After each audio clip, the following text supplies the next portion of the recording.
شباب دكتور جيري ما عندك الصوت واضح الحين ولا ما أظن شغال كويس؟ هو واضح. السلام على أشرف الأنبياء والمرسلين سيدنا محمد وعلى آله وصحبه أجمعين. Good afternoon, everybody. I'd like to welcome you in this this afternoon in our first virtual booth meeting in our great conference for clinical chemistry, second international meeting for clinical chemistry. In this session, we will have 4 speakers.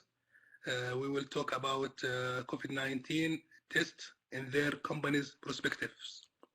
Without any further delay, we will start directly with our first speaker, Mr. Jean-Charles Chloé. He is currently head of clinical marketing in Siemens company for EMEA region, Europe, Middle East, and Africa. And he's got master science in genetics and molecular biology. Our talk will be Siemens Healthineers multiple testing solution related to COVID-19.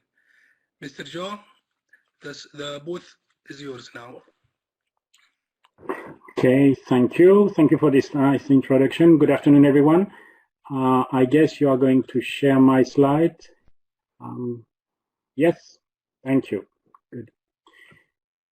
So, just a few words at the beginning. Oops, sorry. Just a few words at the beginning to remind you that at Siemens Healthineers, we, let's say, strive to provide the best possible support to healthcare providers at basically each stage of COVID-19 patient journeys, from diagnosis, prognosis, therapy, and follow-up, and those across our diagnostics and imaging modalities.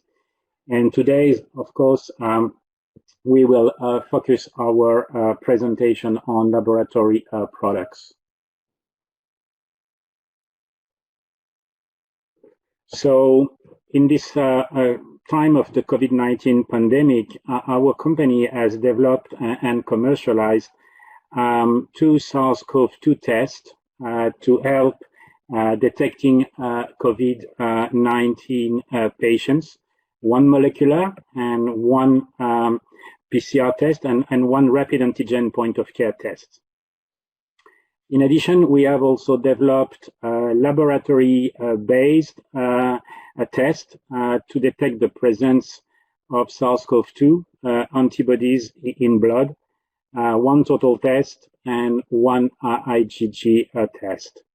And of course, as you can see on the right side of this slide, we have, as you probably know, a very large menu of tests or solutions which can help to manage COVID-19 patients with comorbidities, or of course also in acute settings like with our blood gas solutions. Today, in the interest of time and because of the focus of this discussion, we will talk and present only on our antibody test.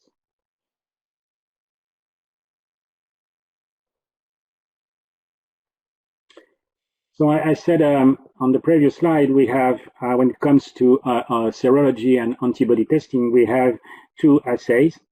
The first one, which is presented on the left part here, is the SARS-CoV-2 total assay, which has been the first released on the market last spring. So basically, this test can identify, of course, recent or prior exposure to SARS-CoV-2, and could also eventually complement PCR testing to aid in diagnosis in clinical assessment. This is a rapid test, 10 minutes, which is available on multiple Siemens Healthineers instruments with a maximum throughput of up to 440 tests per hour on our Atelica IM analyzer. The clinical performances that were generated internally, which were 100% sensitivity at 14 days after PCR and 99.8 specificities on pre-pandemic samples, have been confirmed in multiple independent studies, including the one which is quoted here on this slide, which was a head-to-head comparison of 4 commercial tests performed in the UK, in United Kingdom, by a group from Public Health England, or PHE, back in June 2020. I will just maybe pause a second here to emphasize, I would say, the outcome of this study, because it was a very well-designed evaluation, robust design with approximately 1,500 samples, about 1,000 pre-pandemic from healthy individuals, and about 500 positive samples, of course, COVID-19 confirmed by PCR, with an infection at least 20 days post the symptom onset. And in this study, in fact, our total test, achieved a clinical sensitivity of 98.1% and a specificity very close to 100%, since we reached 99% of specificity, and we were the only test which could meet the PHE criteria for both sensitivity and specificity at our manufacturer's thresholds. So very, very strong performances of our total assay. Since then, and during the summer, we also released an IgG assay, and we took this decision to develop an IgG test because we knew that in the longer term, after the acute, I would say, phase, this will be the isotype that will remain present especially when, of course, the infection resolves. So this test can measure a qualitative, but also quantitative detection of IgG antibodies against the virus. And we are happy to announce that we are just now introducing a new version of this assay that we have called SCOG, and that will be presented here today.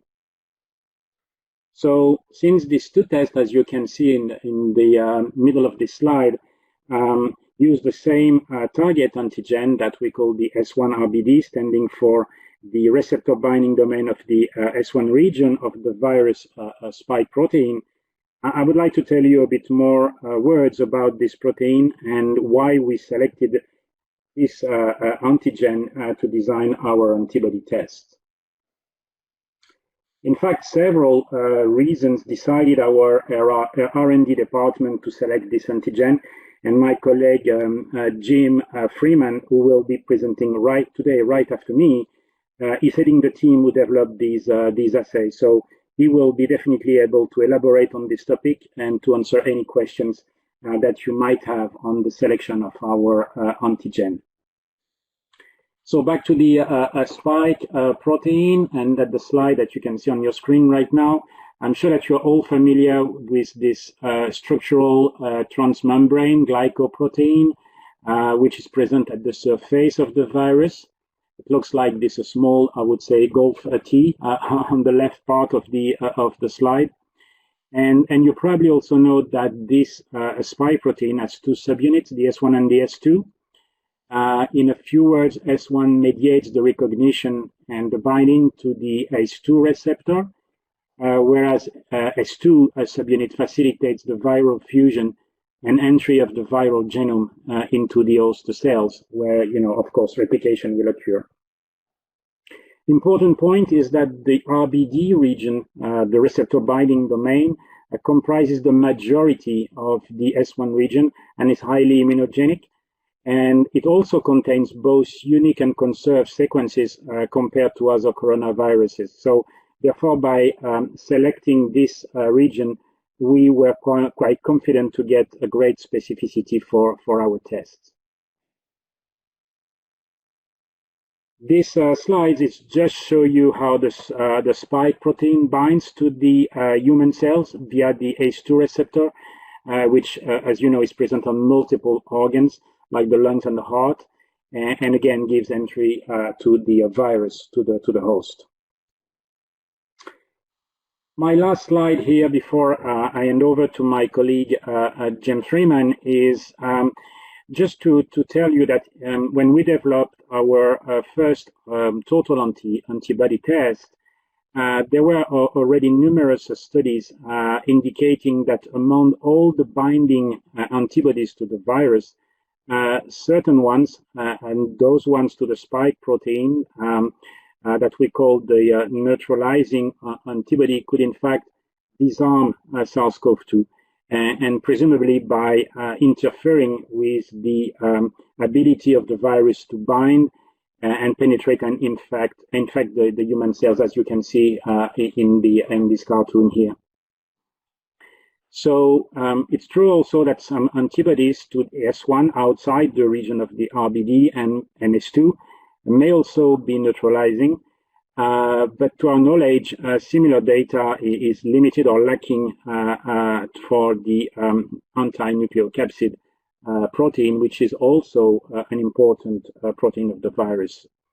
So again, we wanted our test to be able to detect those specific antibodies associated with neutralization, since they may, of course, better correlate to immunity conferred after infection.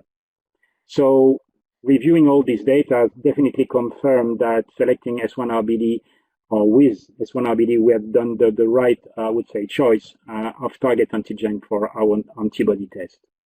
And just a few more words before finishing here to also reminding you that most of COVID-19 candidate vaccines, which have been developed or are still under development, aim to induce an anti-spike protein immune response.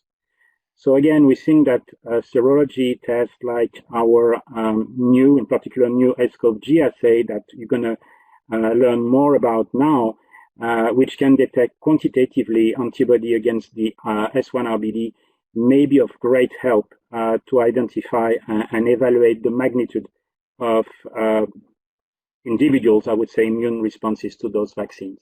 So I will stop here and I will let my colleague James Freeman maybe carry on with the presentation, and probably we will take questions at the end. Thank you, John Charles. Can you hear me okay? Yes. Do a sound. Great, thank you. So as John Charles said, we have introduced a coronavirus assay that does detect human IgG. This is, it detects and reports both a qualitative result, reactive or non-reactive, but also a quantitative result of IgG neutralizing antibodies against SARS-CoV-2. This assay can be used in either serum or lithium heparin, venipuncture, or capillary blood collection. This assay is run on the Advia Centaur platforms, including the Advia Centaur CP and the Italica solution. The way the assay is conducted on the analyzer is that 40 microliters of sample is added to the cuvette, followed by the addition of the magnetic particles. Now, these magnetic particles are approximately 1 to 2 microns. There's a lot of feedback. Approximately 1 to 2 micron in diameter. They're colloidal. So on these magnetic particles is the S1 receptor binding domain protein of SARS-CoV-2, which is immobilized on the magnetic particle. That is let incubate with the sample for approximately 15 minutes, and then the particles are washed with the wash buffer that is resident on the system. And then a second reagent, an anti-human IgG acridinium ester conjugate, is then added to the cuvette. That is let incubate for an additional several minutes. And then I'm seeing something strange on my screen. I can't see the presentation anymore. Can you guys hear me? Okay, it's loading. That is let incubate in the cuvette for approximately 15 minutes. The particles are then washed, and then the acid and base reagents are added, which trigger the acridinium ester to produce photons, which are captured by the luminometer. So this is a positive read test. So relative light units have an increased concentration of IgG detected. The assay characteristics, again, we can use serum or lithium heparin plasma, including capillary blood collection. The assay takes 40 microliters of sample. The cutoff is determined by index value, so it's relative to index of 1. So a sample that reads less than 1 is considered non-reactive. A sample that is greater than 1 is reactive. The measuring interval, this is something that we've improved from our first iteration of the G assay. This assay goes to 150 index. I'll explain why that's important later. We have 2 calibrators that are run. The calibration stability is 14 days on Centaur. Because the assay is quantitative, we have determined the limit of blank detection and quantitation for this assay. The onboard stability of the reagents is 28 days, and the time to first result for the Intelica solution is 25 minutes, 58 minutes on Centaur, and 50 minutes on Centaur CP. On the Intelica solution, we've determined the clinical sensitivity, or the positive percent agreement, described as when the sample was collected post the first positive PCR test. So in the first week, while the individual is post-PCR, the assay has a 50% clinical sensitivity. The reason for this is that antibodies have yet to be produced by the patients in most cases. In the second week, we're up to 83% sensitivity. The third week, 91%, and after the third week, it's 96% sensitivity.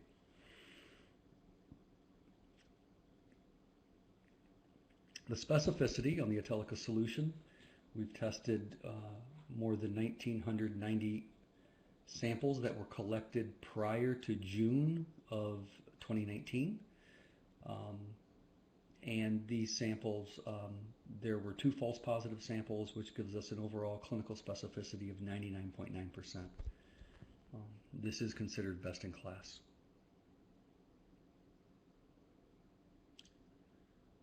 Now on the ADVIA Centaur, we did the same studies for both clinical sensitivity and specificity, and the numbers here were exactly the same. The clinical sensitivity compares very well to the Intelica solution. After 3 weeks, the sensitivity is 96.4%. And again, the clinical specificity of the same 2 samples were false positive on the ADVIA Centaur that were false positive on the Intelica solution, which gives us an overall, out of more than 1,990 samples tested, which gives us an overall specificity of 99.90%.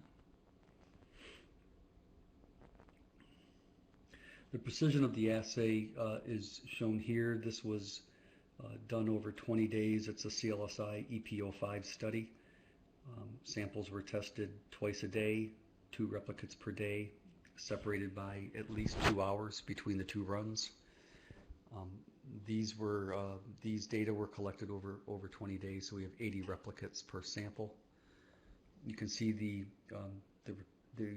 repeatability. The CVs are very good, and within laboratory CVs are very good as well.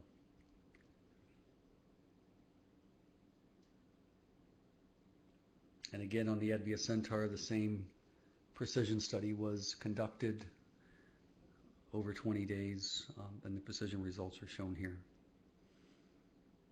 Again, the precision of the assay is very good.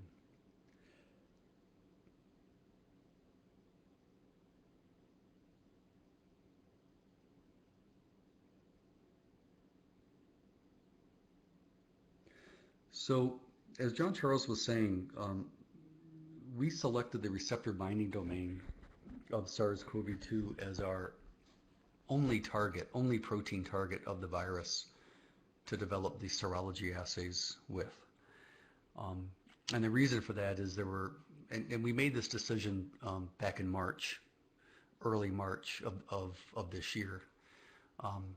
We were studying the early reports coming out of China and some of the early papers and data that were collected demonstrating how the virus actually does bind to the ACE2 receptor.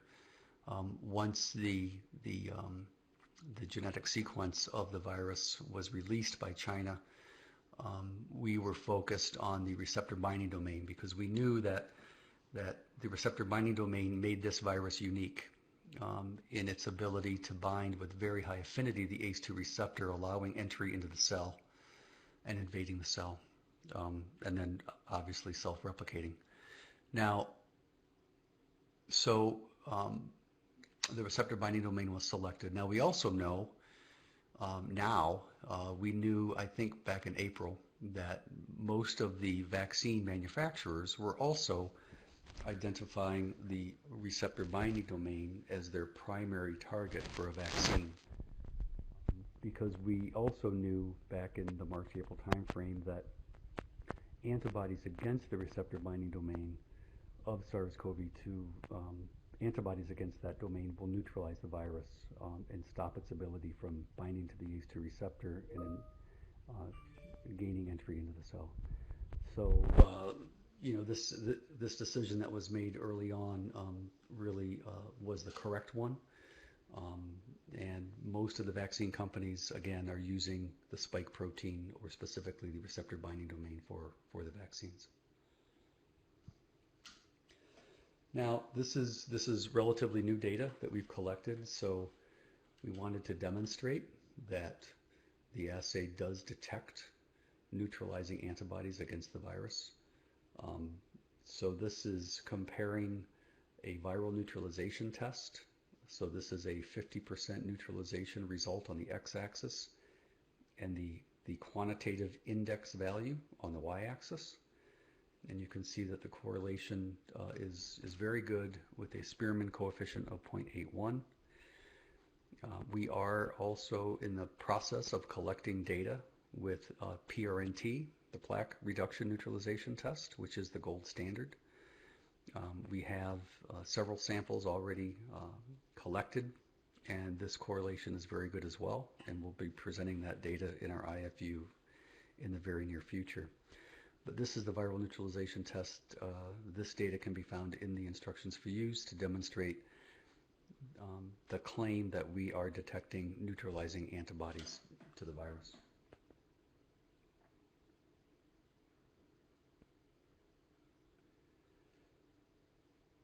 So with the vaccines potentially being rolled out in the middle of this month and early next year and continuing through 2021, it's going to be very important to understand whether or not an individual has mounted an immune response against the virus, or against the vaccine, so they're protected against the virus. So since the vaccines are being made from the spike protein, individuals will produce antibodies against the receptor binding domain. Those antibodies will be able to be qualitatively and quantitatively measured using the Siemens S-CoV-G assay. And this will be a surrogate for immunity. So in other words, if the individual is mounting an immune response against the receptor binding domain, that is key, and those antibodies are neutralizing, then that individual is deemed protected from the virus. And that's what the efficacy of the clinical trials that have been done with the AstraZeneca, the Pfizer, and the Moderna vaccines. That data is currently being reviewed by the FDA for clearance in the United States for distribution of those vaccines in the United States this month.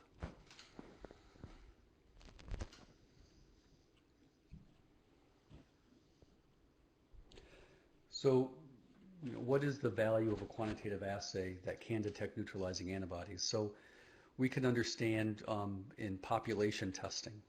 So we can understand, in all age groups, whether or not individuals are protected, whether or not individuals have neutralizing antibodies against the virus, what the concentration of those, what the relative concentrations of those antibodies are in those populations. It can also be used to identify convalescent plasma to be used as a therapeutic.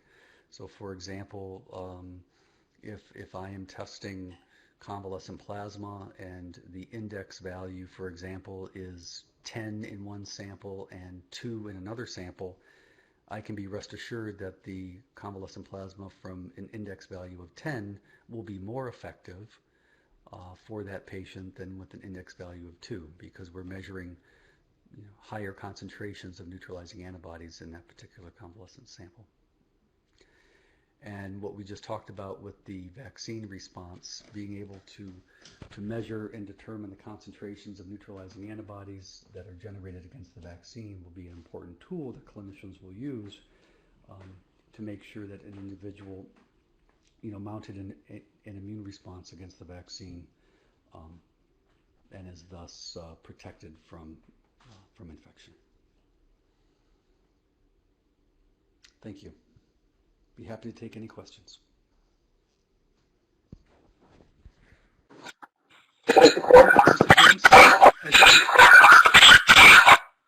Sorry. Thank you, Mr. James. We will keep the question to the end of this session. We'll go directly to our third speaker from Roche Company, is Dr. Wim van der Helm.